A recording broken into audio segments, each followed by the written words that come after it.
ഊട്ടി യാത്രയുടെ രണ്ടാം ഭാഗമാണ് ഇന്നത്തെ വീഡിയോ. കഴിഞ്ഞ വീഡിയോയിൽ ഷൂട്ടിംഗ് പോയിന്റും പൈൻ ഫോറസ്റ്റുമാണ് കാണിച്ചിരുന്നത്. ഇത് രണ്ടും കണ്ടതിന് ശേഷം ഞങ്ങൾ ഉച്ചഭക്ഷണത്തിനാണ് നേരെ പോയത്. കേരള ഊണാണ് കഴിച്ചത്. എന്നാൽ ഭക്ഷണം അത്ര തൃപ്തികരമായിരുന്നില്ല. നമ്മൾ പലപ്പോഴും കാണിക്കുന്ന ഒരു അബദ്ധമാണിത്. കേരള ഫുഡ് തന്നെ വേണമെന്ന വാശിയിൽ നമ്മൾ തപ്പിപ്പിടിച്ച് കണ്ടുപിടിച്ച് കഴിക്കും. എന്നാൽ നിരാശയായിരിക്കും പലപ്പോഴും ഫലം. എല്ലാം അങ്ങനെയാണ് എന്നല്ല ഞാൻ പറഞ്ഞതിന് അർത്ഥം.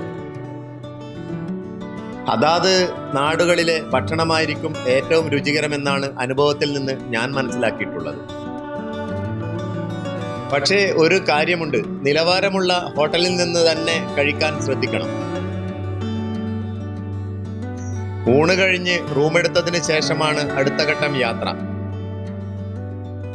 മദ്രാസ് സ്റ്റേറ്റ് നിലനിന്നിരുന്ന കാലത്തുള്ള ഒരു കെട്ടിടമാണ് ഞങ്ങളുടെ ലോഡ്ജ്. 100 കൊല്ലത്തിനടുത്ത് പഴക്കമുണ്ടെങ്കിലും വൃത്തിയും വെടിപ്പും ഒക്കെയുണ്ട്. കയറുന്നത് ചെറിയൊരു ഹാളിലേക്കാണ്. അവിടെ 4 ചെയറും ഒരു ടീപ്പോയിയുമുണ്ട്. ഇവിടെ നിന്ന് വിശാലമായ ഒരു ബെഡ്റൂമിലേക്കാണ് കടക്കുക. ഡ്രസ്സിംഗ് സ്പേസിലൂടെയാണ് ടോയ്ലറ്റിലേക്ക് കടക്കുക. ലഗേജ് റൂമിൽ വെച്ച് പെട്ടെന്ന് തന്നെ ഞങ്ങൾ അടുത്ത കാഴ്ച തേടി യാത്രയായി. താമസ സ്ഥലത്ത് നിന്ന് 3.3 കിലോമീറ്റർ ദൂരത്തിലാണ് റോസ് ഗാർഡൻ.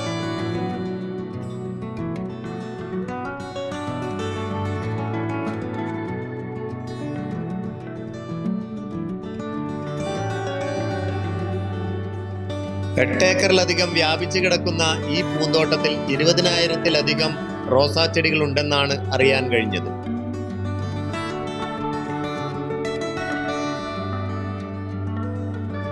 അവിശ്വസനീയമായ കാഴ്ച കണ്ണുകൾക്ക് ഒരു പൂരം തന്നെയാണ്.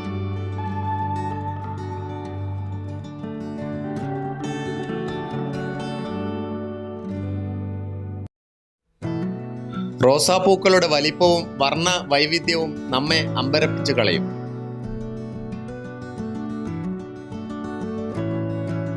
ചില പൂക്കൾ കാണുമ്പോൾ പ്ലാസ്റ്റിക് കൊണ്ട് ഉണ്ടാക്കിയതാണോ എന്ന് പോലും തോന്നിപ്പോകും.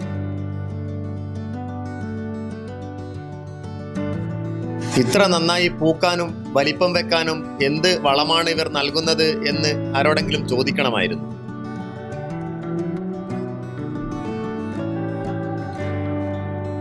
മെയ് 14-നാണ് ഊട്ടിയിൽ ഫ്ലവർ ഷോ തുടങ്ങുന്നത്.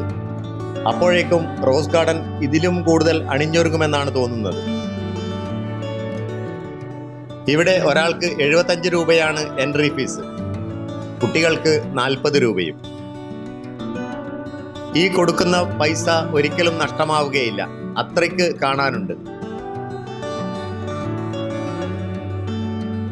പൂക്കളെയും ചെടികളെയും സ്നേഹിക്കുന്നവരുടെ സ്വർഗമാണ് ഊട്ടി. ഇവിടുത്തെ കാലാവസ്ഥയാണ് ചെടികളുടെ വളർച്ചയെ പരിപോഷിപ്പിക്കുന്നത്. ലക്ഷക്കണക്കിന് റോസാപ്പൂക്കൾ ഇങ്ങനെ വിടർന്ന് പരിലസിക്കുന്നത് കാണുമ്പോൾ മനസ്സിന് എന്തെന്നില്ലാത്ത ഒരു സന്തോഷം. 1 മണിക്കൂർ കൊണ്ട് റോസ് ഗാർഡൻ കണ്ടു തീർത്ത് ഞങ്ങൾ കർണാടക ഗാർഡനിലേക്ക് യാത്രയായി. ഇവിടേക്ക് വരേണ്ടിയിരുന്നില്ല എന്ന തോന്നലോടെയാണ് ഉള്ളിലേക്ക് കാലെടുത്തു വെച്ചത്. ആ തോന്നൽ തെറ്റായിരുന്നു എന്നാണ് പിന്നീടുള്ള കാഴ്ചകൾ തെളിയിച്ചത്. ആയിരക്കണക്കിന് ആളുകളാണ് ഇവിടേക്ക് ഒഴുകിയെത്തിക്കൊണ്ടിരിക്കുന്നത്. വന്നവരിൽ കൂടുതലും മലയാളികളാണ്. ടിക്കറ്റ് നിരക്ക് ഒരാൾക്ക് 100 രൂപയാണ്.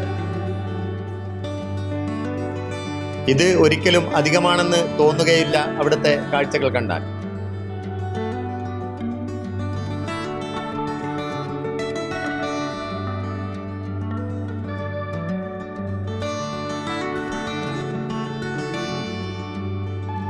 ചെടികളെ എങ്ങനെയാണ് ഇങ്ങനെ രൂപമാറ്റം വരുത്തിയെടുക്കുന്നത് എന്നതിനെക്കുറിച്ച് ഒരു എത്തും പിടിയുമില്ല.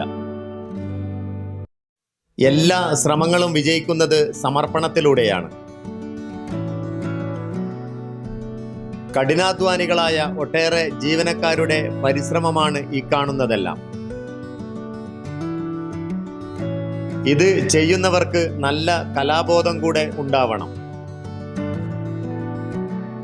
30 ഏക്കറിൽ കൂടുതലായിട്ടാണ് ഈ മനോഹരമായ ഉദ്യാനം വ്യാപിച്ചു കിടക്കുന്നത്. ഒറ്റയ്ക്ക് നട്ടാൽ, പ്രത്യേകിച്ച് ചന്തമൊന്നുമില്ലാത്ത ചെടികൾ കൂട്ടമായി നടുമ്പോൾ അവയ്ക്ക് പ്രത്യേക ഒരു സൗന്ദര്യമാണ് കൈവരുക. അതാണ് പല പൂന്തോട്ടങ്ങളിലും ഇവർ പരീക്ഷിച്ച് വിജയിപ്പിച്ച തന്ത്രം.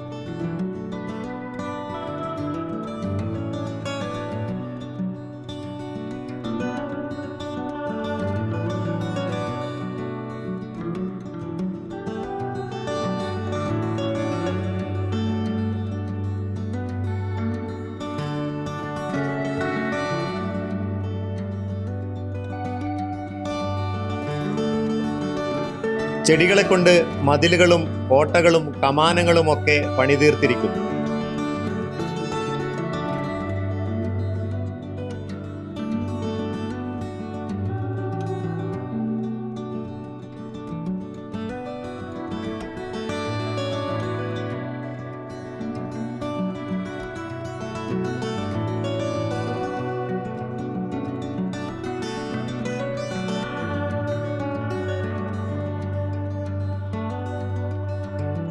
ഡാം ഷട്ടർ തുറന്നാൽ ഒഴുകി വരുന്ന ജലത്തിന്റെ തീമിലാണ് ഇവിടെ ചെടികൾ സജ്ജീകരിച്ചിരിക്കുന്നത്. ഒരേ തരത്തിലുള്ള ചെടികളാണ് കൂട്ടമായി നട്ടിരിക്കുന്നത്.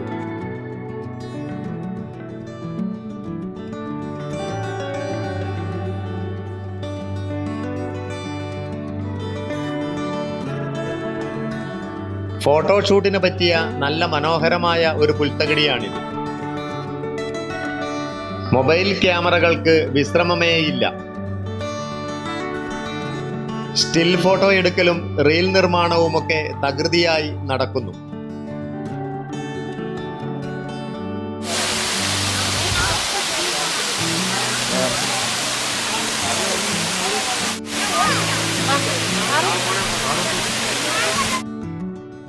പൂന്തോട്ടത്തിന്റെ ഒരു ഭാഗത്തായി കാണുന്ന വലിയ ഒരു തൂക്കുപാലമാണ് ഇത്. എങ്ങോട്ട് തിരിഞ്ഞാലും അതിമനോഹരമായ ഫ്രെയിമുകളാണ് കാഴ്ചയിൽ.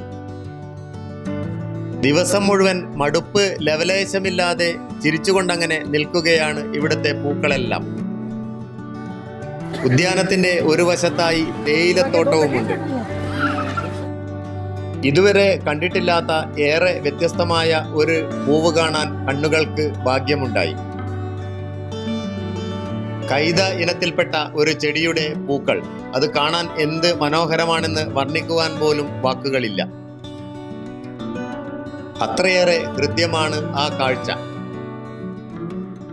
തേയിലത്തോട്ടത്തിന് നടുവിലൂടെ മുകളിലേക്ക് കയറിയിട്ടാണ് ഈ തൂക്കുപാലത്തിലേക്ക് കടക്കുക. വിശേഷ ദിവസങ്ങളിൽ ഇവിടെ മ്യൂസിക്കൽ ഫൗണ്ടൻ ഉണ്ടാവുമെന്നാണ് തോന്നുന്നത്. തൂക്കുപാലത്തിന് മുകളിൽ നിന്ന് താഴേക്കുള്ള കാഴ്ച ഏറെ ആസ്വാദ്യകരമാണ്. അത് അനുഭവിച്ചറിയാൻ ഒട്ടേറെ പേർ ഈ പാലത്തിലൂടെ കടന്നു പോകുന്നുണ്ട്.